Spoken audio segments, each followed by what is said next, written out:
വളരെ മനോഹരമായി പുഞ്ചിരിച്ചുകൊണ്ട് വളരെ മനോഹരമായി സംസാരിച്ചുകൊണ്ടും നമ്മുടെ ഇടയിലേക്ക് വരുന്ന പൊതുപ്രവർത്തകർ എന്ന് പറയുന്നവർ അവരുടെ മനസ്സിൻ്റെ ഉള്ളിൽ ഉറങ്ങിക്കിടക്കുന്ന കളങ്കത്തിൻ്റെയും അധാർമികതയുടെയും കാര്യങ്ങൾ പുറത്തു വന്നിരിക്കുകയാണ്. ഞാനിവിടെ പറയുന്നത് രാഹുൽ മാങ്കൂട്ടത്തിൽ എന്ന കോൺഗ്രസ് പ്രവർത്തകൻ്റെ വൃത്തിഹീനമായ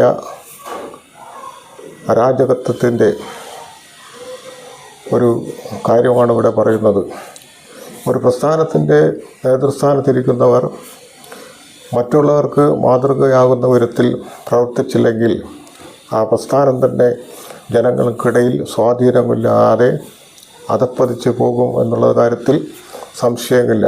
അങ്ങനെ കോൺഗ്രസിൻ്റെ നേതൃത്വ സ്ഥാനത്തിൽ ഇങ്ങനെയുള്ള വ്യക്തികൾ വന്നതുകൊണ്ടാണ് കോൺഗ്രസ് പ്രസ്ഥാനം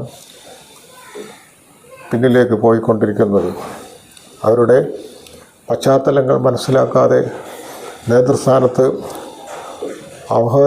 അവരോധിക്കുന്നത് കൊണ്ടുള്ള പ്രശ്നങ്ങളാണ് ഇവിടെ കണ്ടത്. അതിന് ഏറ്റവും വലിയ ഉദാഹരണമാണ് ബീഹാർ തെരഞ്ഞെടുപ്പിൽ കണ്ടത്.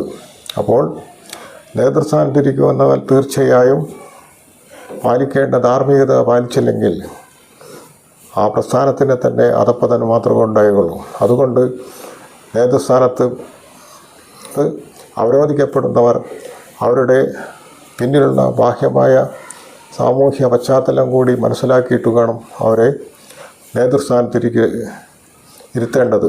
അല്ലെങ്കിൽ ആ പ്രസ്ഥാനം വളരെയധികം വില നൽകേണ്ടി വരും.